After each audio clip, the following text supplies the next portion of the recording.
get started. So,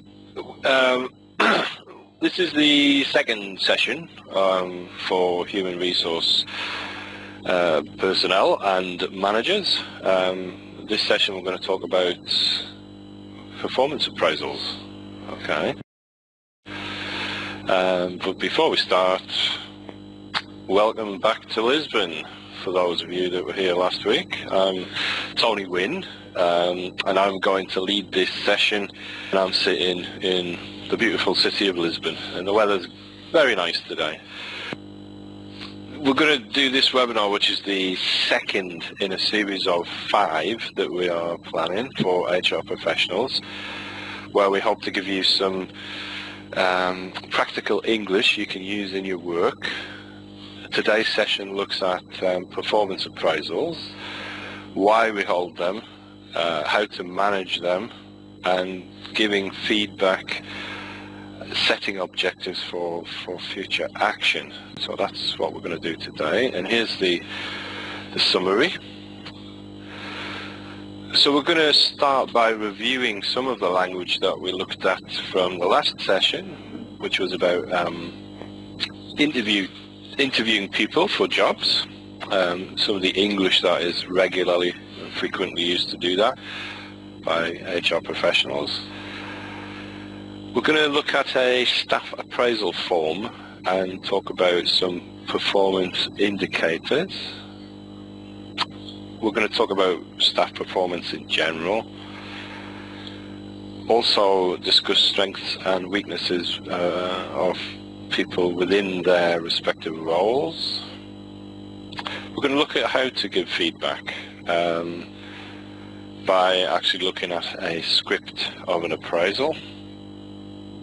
Also, using this script, we're going to look at how people offer support and make suggestions. Now, the biggest thing I think for performance appraisals is to set clear objectives for future action. That is possibly the biggest purpose of them. Okay? So that's what we're going to look at. Right, to start off with, let's have a look at some of the language from the last one. I'll just quickly run through this, just to remind people. A person can be suitable or not suitable for a job. They can apply for a job, which is a process. A person who applies for a job is an applicant, and they usually complete or fill in an application form either online or on paper.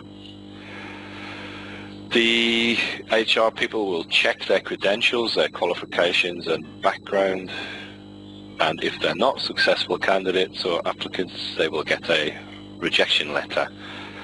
Qualifications, university degrees, professional qualifications, etc. Also, last time we looked a lot at experience, previous job experience, previous life experience, and we also talked about people's background, their accomplishments, what they've achieved, their achievements in work contexts and in other areas of life. And each job has a person specification, which is a list of qualities that we want the person to have for that particular job. Sometimes people neglect to include things, and we ask them in the interview, can you explain what you were doing between September 2007 and March 2008, because it's not on your resume. Okay? Room for advancement. Sometimes people come to an interview and ask about, okay, I'll start with this job, but I need to know if there is room for advancement. Can I go further? Can I develop in your company? And hopefully we might offer the person the job. Okay, now a couple of the questions from last time. Check-in details. For example, I'd just like to check your phone number. I'd just like to check your email address, etc. Okay. at the beginning of the interview, perhaps you can begin by telling me a little bit about your previous experience. And we looked at a candidate for a job, and he told us about his previous experience. Also, this awful question that nobody likes, what are your strengths and weaknesses? And that was some of the language from last time.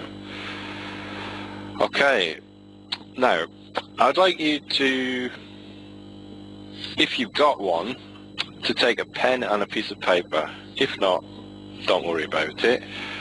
And I'm going to dictate some very short text, but I'm going to do it 3 times. And if you've got a pen and paper, I would like you to write the keywords in this text. Try to reconstruct this text if you've got a pen and paper. If you haven't, just try to remember what are the key words in this very short text. It's about why we hold performance appraisals. Okay, so when you're ready, I'll say this 3 times. Okay. The overall intention is to improve future performance. A good appraisal presupposes that even the best performance can be improved and aims to increase the likelihood of future plans being carried out.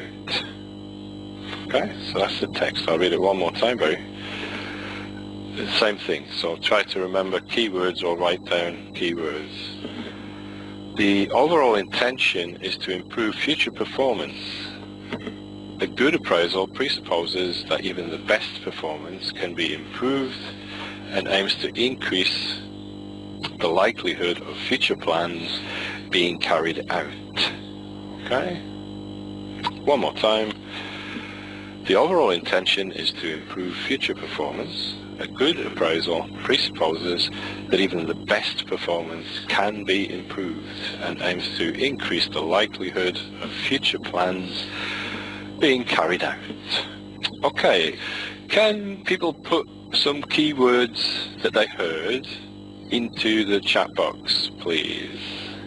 So, anything that you remember which you think is important about performance appraisals from the text, can you type it into the box?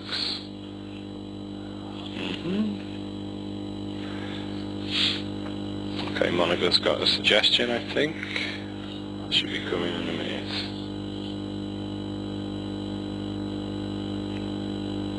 Okay, anybody else type what you can remember? Right, intention, future performance, increased likelihood. Okay, very good. But increased likelihood of what? Improved performance in the future. Thanks, Antonio, that is perfect. And that's what performance appraisal is about, is to improve performance. Brilliant. Okay, here's the text. The overall intention is to improve future performance, as you said, Antonio. A good appraisal presupposes that even the best performance can be improved and aims to increase the probability. I said another word, which was likelihood, means the same thing, of future plans being carried out. Okay, now, I don't know if you agree, if that is a good definition of the intention of an appraisal. Can you vote on that? Do you think that is good? Just simply type yes or no. Is that why we have performance appraisals?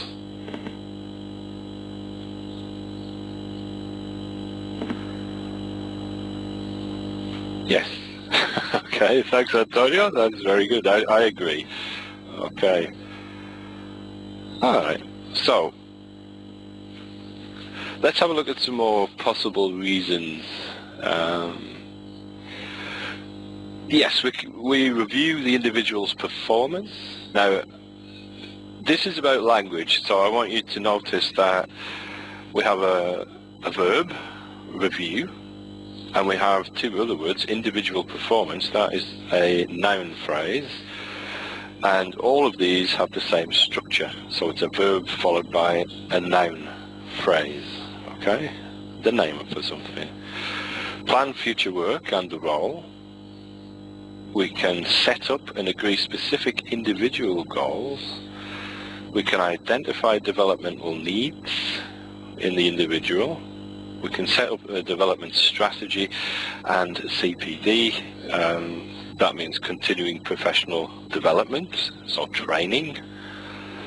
We can give on-the-spot coaching during the appraisal to the individual, give our advice to that person. And we can allow for the exchange of feedback. When we say exchange, feedback from the person who is being appraised also, as well as what the company thinks of that person. So it's a discussion. Okay? And we can focus on longer-term career progression. That is often very important. People want to know how they can progress in the company. Okay?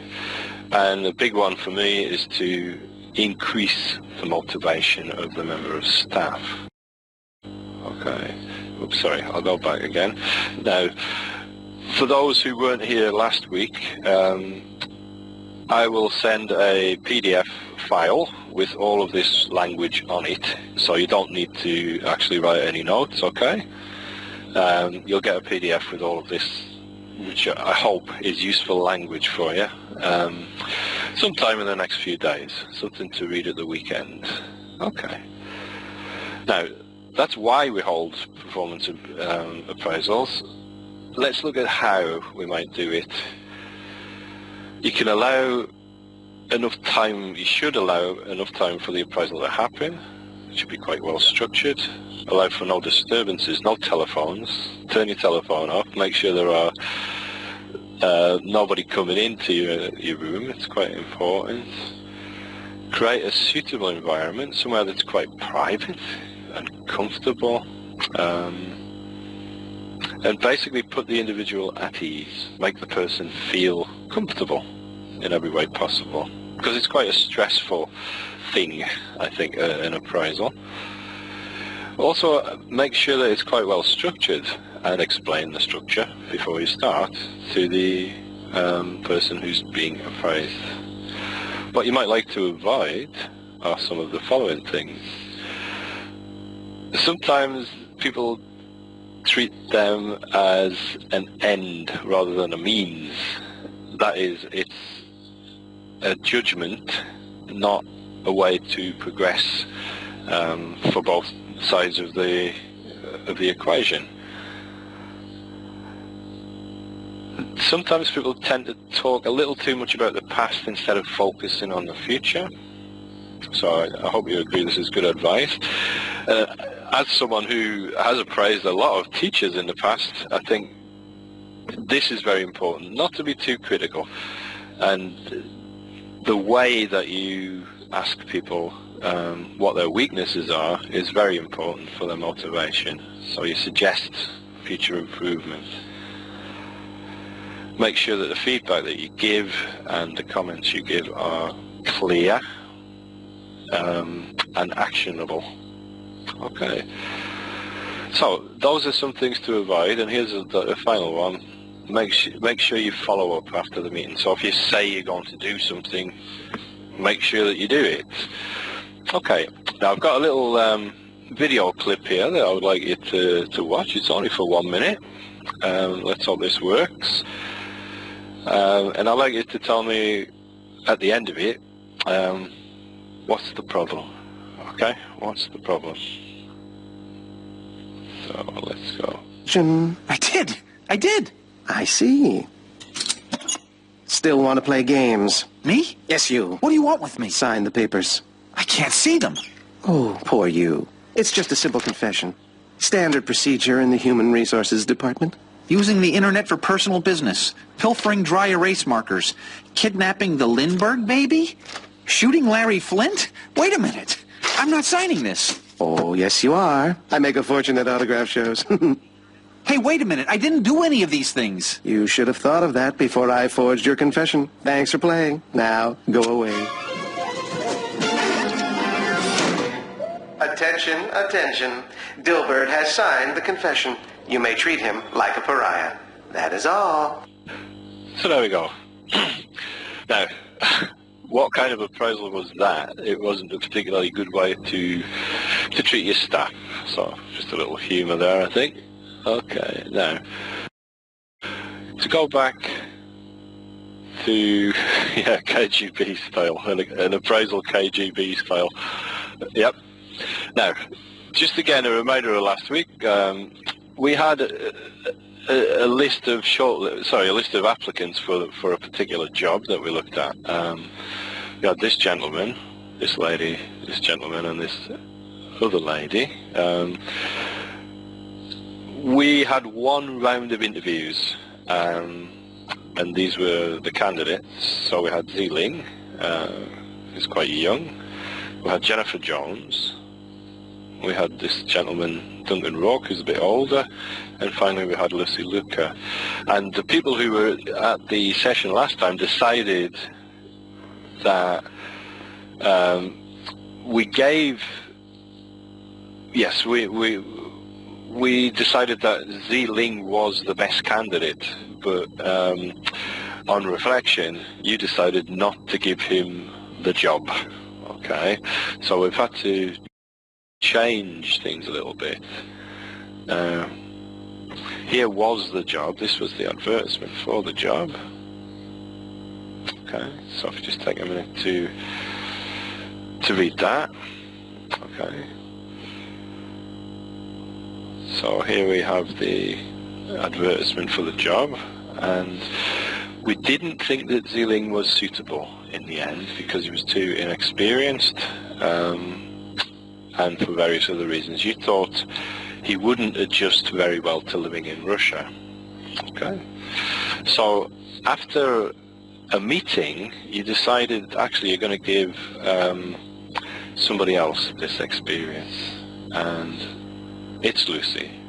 So Lucy has now been with the company for 6 months, and she's about to have her first appraisal. Okay. Now before we look at that, let's look at an excerpt from the actual job specification for that job. So here's some of the things that Lucy has to do, as specified by the job specification.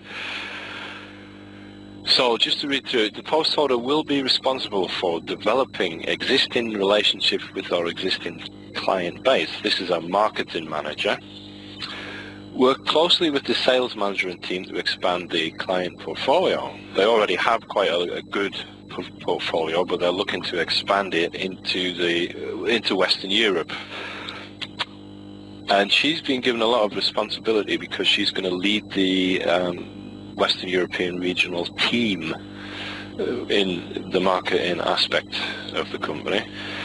And another part of her job is to give direct input to the innovations manager and his team too. Okay. Now she has to report directly to the marketing director and keep her informed of all the decisions that she makes, as well as provide regular reports to her and to the Chief Executive Officer of the company. She also has to set up and hold regular meetings for all of the senior staff on a weekly basis. Okay, so that's what she has to do in her job. Okay. Now, here's a staff appraisal form. I took this from a company that I used to work for, and I have actually used this appraisal form many times, but I don't think it's particularly good. It includes attendance, punctuality, organisation, time management, relationship with the clients, relationship with colleagues, and motivation. So this is what the person who's being appraised actually completes themselves and gives it to the HR manager. Now, I don't think it's particularly comprehensive.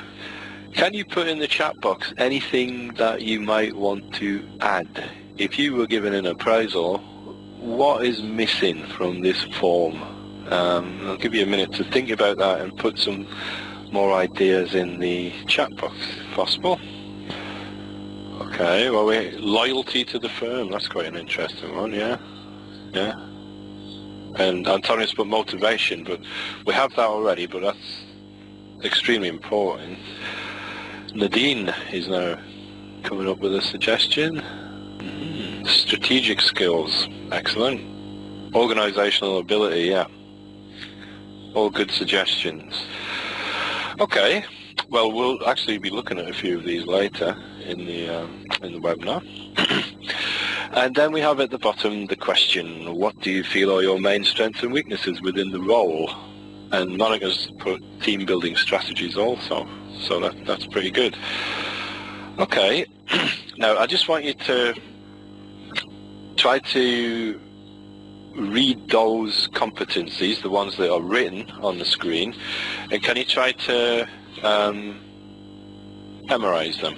Okay, so we've got attendance, punctuality, organization, time management, relationship with clients, relationship with colleagues, motivation. So just take a minute and try to memorize those competencies. Okay, so I'll give you another 10 seconds to memorize those. Alright, 10, 9, 8, 7, 6, 5, 4, 3, 2, 1, and they've disappeared. Okay. Now, here are some questions that I would use, or others might use at this appraisal. Now, each question goes with one of those competencies. I'd like you to try to say which competency are we talking about here. So, are you still feeling as enthusiastic about the role as you were at interview? Which competency? So maybe we can use this one as an example, but we don't need to because Nadine's given us the right answer, and that's motivation. So that's a question to check the motivational feeling of a person. I noticed that you've arrived late on a number of occasions. Can you say a little bit about that? Oh, and again, Nadine straight in there with attendance. So far so good, that's correct, attendance. So far you've not taken any holidays. Aren't you due a day off? What's that referring to? Motivation, maybe, but that's not the one I wanted. Thanks, Antonio. Yeah. Any other ideas? Time management is not what I wanted either, but it could be. Let's leave that one for the minute. We'll come back to it, okay? It's attendance, alright. Okay. Now, do you feel that you run short of time on certain tasks? How could you avoid this? I think Ellie's already got the answer for that one.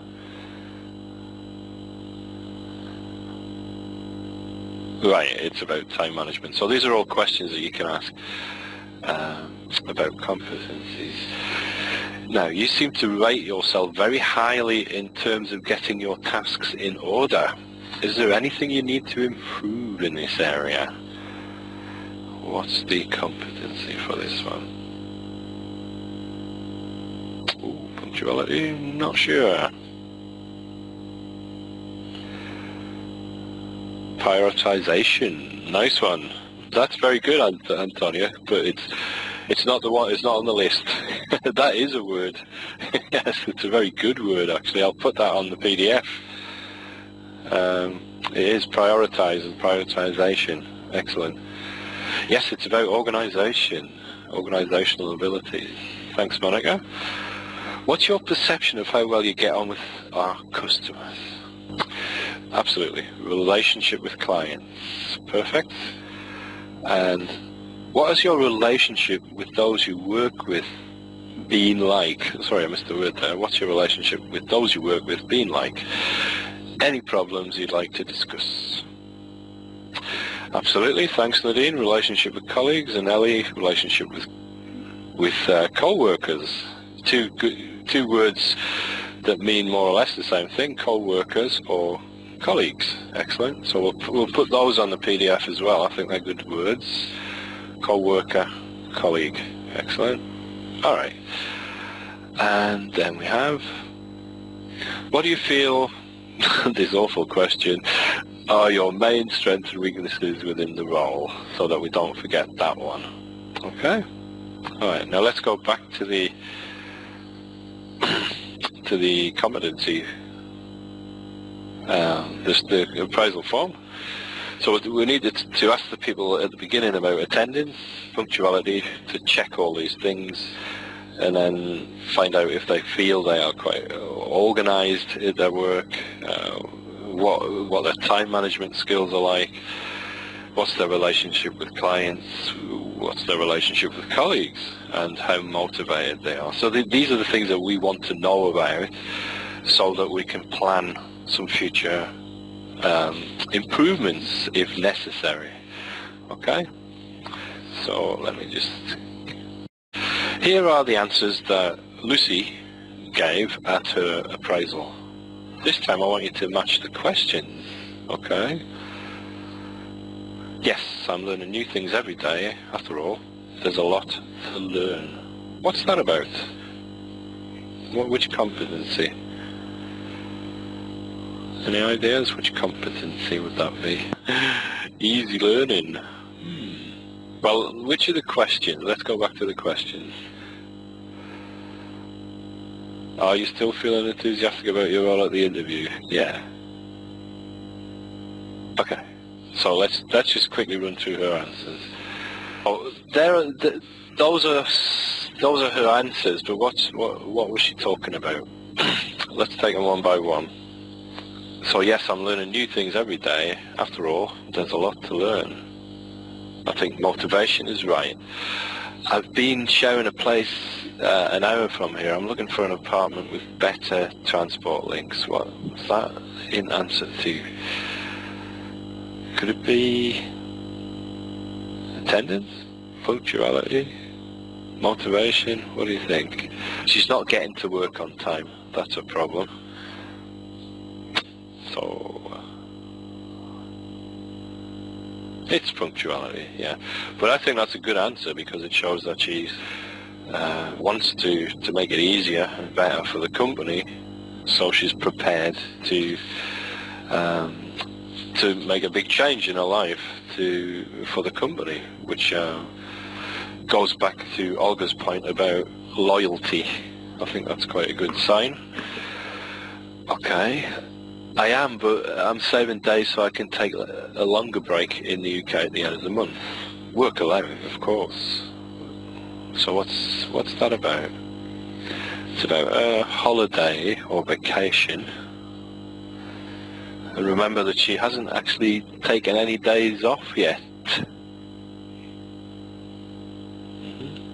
So what do you think that one is?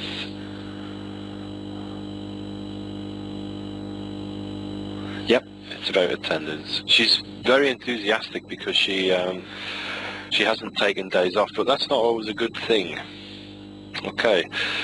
Well, I'm aware that there's room for improvement here, but I think I need to make more realistic estimates. Estimates of what? So she admits she needs to make some improvements. But in what? What do you think?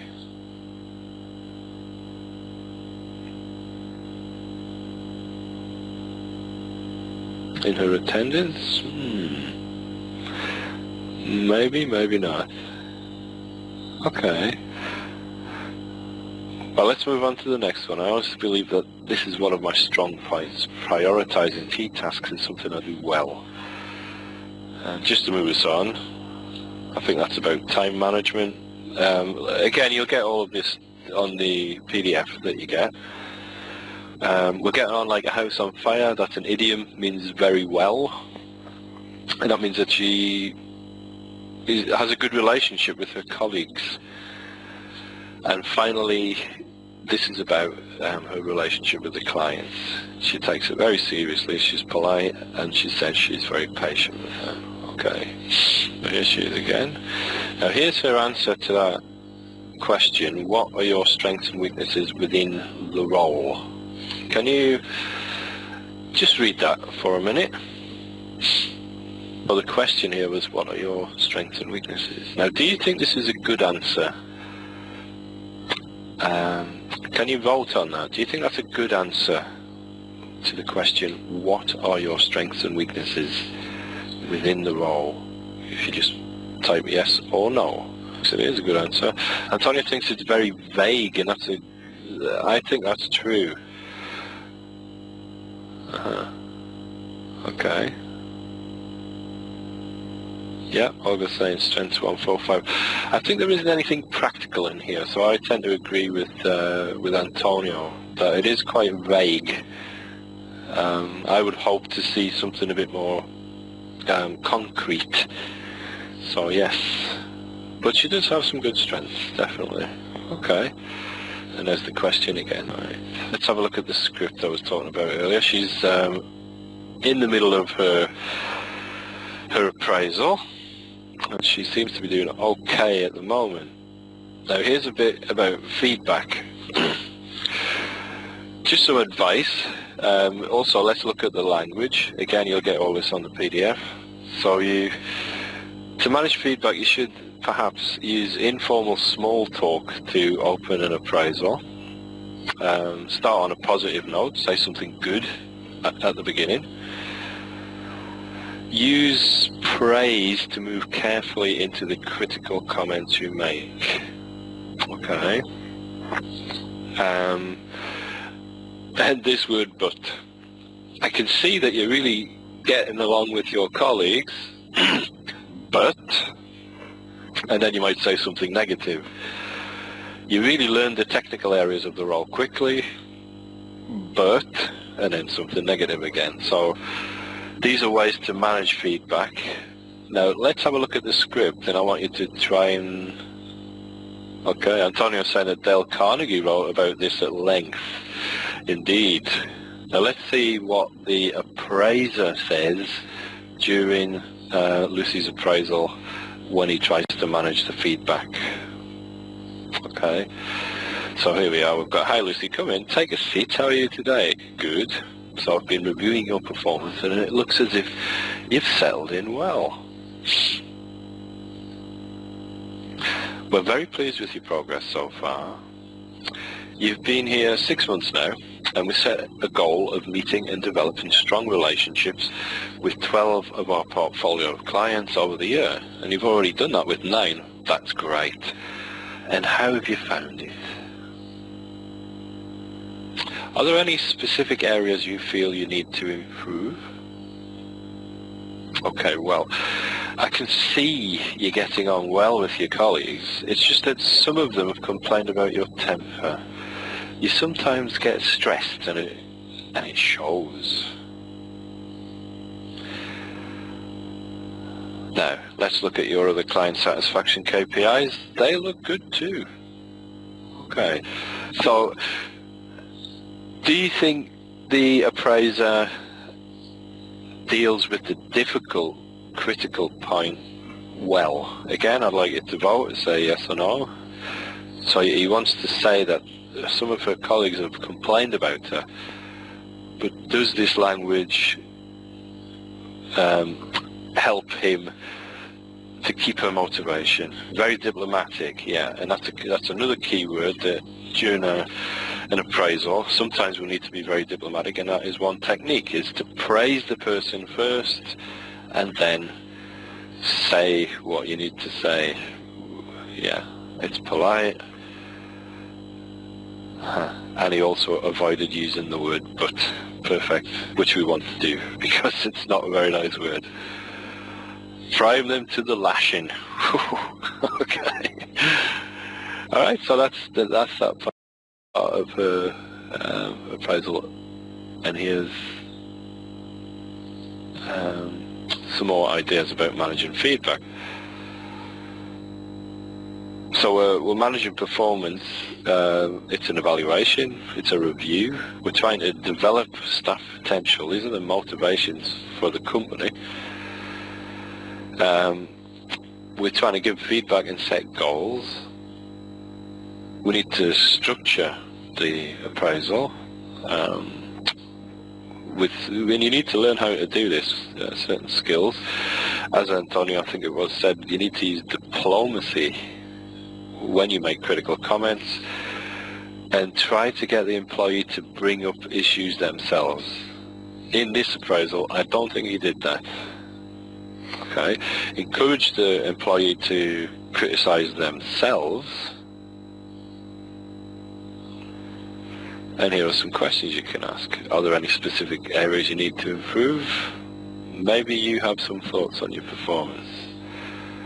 Perhaps you wouldn't mind sharing your own ideas on how you've been doing. How about you? What's your self-assessment at this point? Okay, let's just extend this.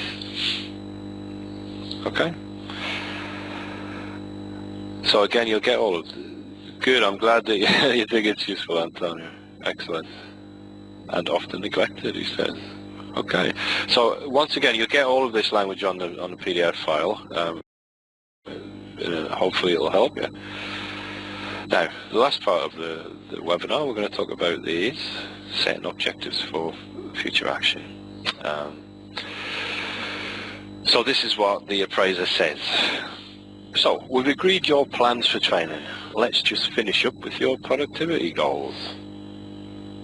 Starting with developing our relationship with clients, I think we can take a target up to 20 by the end of the year. So this is a language of suggestions, but quite hard suggestions.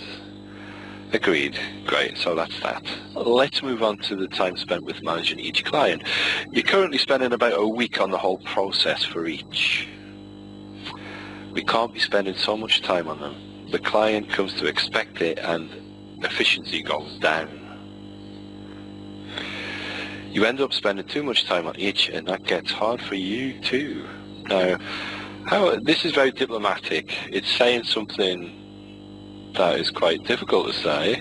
It's criticizing a person, but the language is quite diplomatic and it's very suggestive. It's taking a positive light on the situation. Okay? And finally, he's asking her, be polite. This is where he's giving her advice and suggestions. Be polite, be firm, and give them the option to have shorter, more focused meetings. So it's concrete suggestions. And I think that's almost all. Right. Thank you very much for your time. And we're going to have a little question and answer session here. If anyone has any questions, please type them into the chat box.